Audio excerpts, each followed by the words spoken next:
इसलिए हमारे शायर ने कहा है कि करिए नित सत्संग को बाधा सकल मिटार, यह अवसर फिर ना मिले दुर्लभ नर्तन पाओ। ये दुर्लभ नर्तन पा करके सभी विघ्न बाधाओं को दूर कर नित्य प्रति सत्संग करना चाहिए।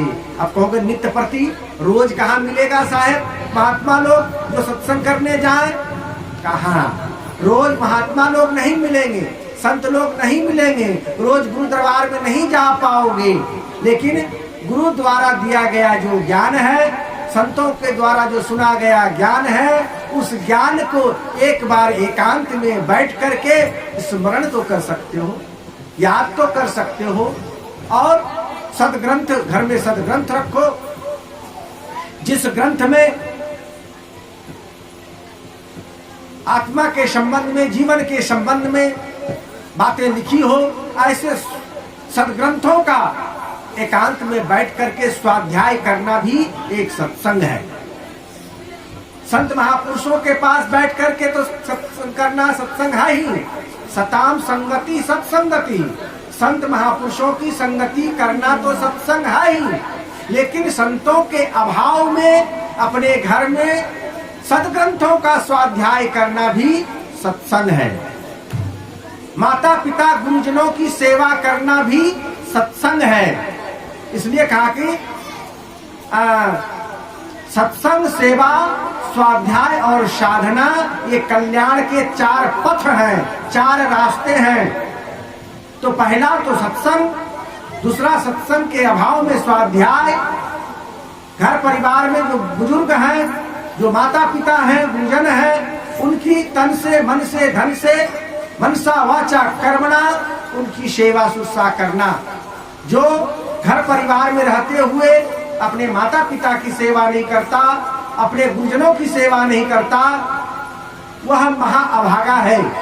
क्योंकि माता पिता के चले जाने के बाद क्या कष्ट होता है, क्या तकलीफ होती है, क्या कैसी मानसिकता होती है, वो जिनके माँ बाप चले गए जरा उनसे पूछो। जब तक माँ बाप रहता है तो लोग समझता है कि माँ बाप माथा का बोझ है, कि जब जल्दी से जल्दी मर जाए तो ठीक है।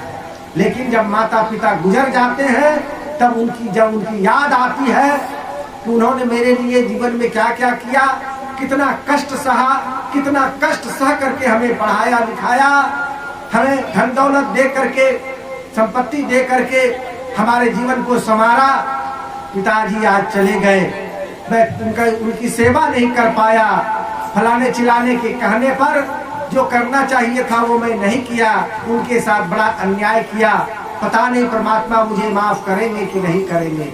फिर उसके साथ भी वही घटनाएं घटित होती है, क्योंकि उनका बेटा भी तो तैयार रहता है, क्योंकि यह तो सिलसिला निरंतर चलता आ रहा है।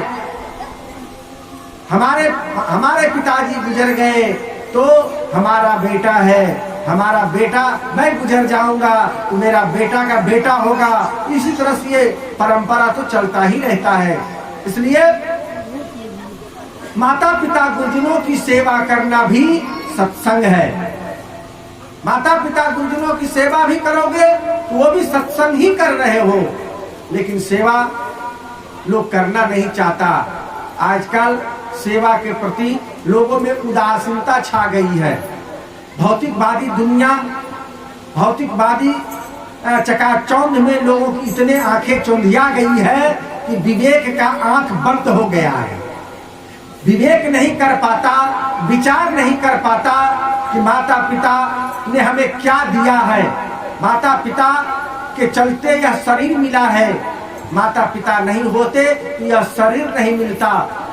माता पिता के चलते, गुरु के चलते हमें विद्या मिली है, धन दौलत मिला है, जीवन संवरा है।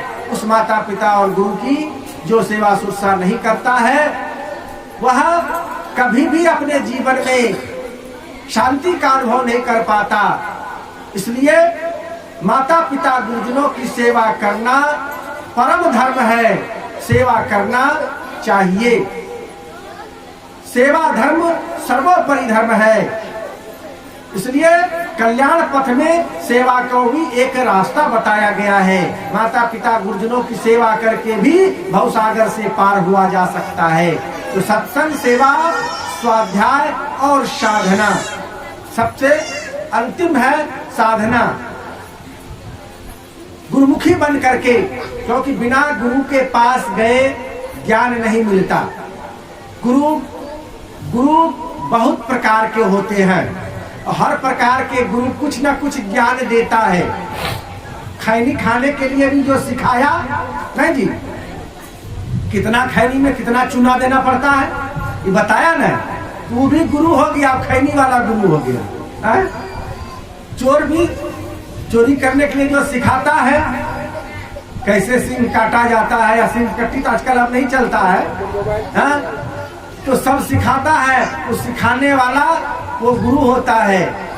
जूता में जो काटी टाकने के लिए सिखाता है, दर्जी जो काज बटन सिखाता है, वो सब का सब गुरु होता है। गुरु की अनंत कोटियां हैं, अनंत श्रेणियां हैं, लेकिन इन सभी श्रेणियों को हम दो श्रेणी में बांट सकते हैं, एक भौतिकवादी गुरु और एक आध्यात्मिक गुरु, जो संसार का ज्ञान दे, संसार में कैसे जीना चाहिए, कैसे कमाना चाहिए, कैसे खाना चाहिए, कैसे व्यवहार करना चाहिए, काम धंधा सिखाने वाला, रोजी रोटी कमाने का धंधा सिखाने वाला, ये भौतिक गुरु हुए।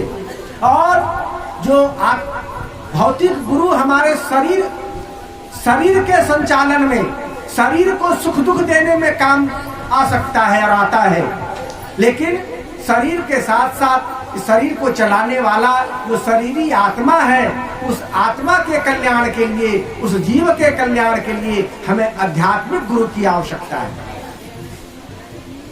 जो आध्यात्मिक गुरु होते हैं वो जीवन से मुक्त होने का, आत्मा को मुक्ति दिलाने का, मोक्ष प्राप्ति करने का साधन बताते हैं। इसलिए हमारे संतों ने कहा है कि संसार का सारा कार्य करते हुए, परिवार में हो तो पारिवारिक परिवेश में अपने कर्तव्यों का पालन करते हुए, सबके साथ दुख सुख सहते हुए, परिवार में सभी को पारिवारिक मेंटेनेंस करते हुए, जीवन यापन करते हुए कुछ समय निकालो। एक घड़ी आधो घड़ी आध में पुण्याध, अर्थात घंटा 2 घंटा भी समय जरूर निकालो अध्यात्म चिंतन के लिए, आत्मचिंतन मनन के लिए। तभी जो है जीव का कल्याण होगा, इस चैतन्य देव आत्मा का कल्याण होगा।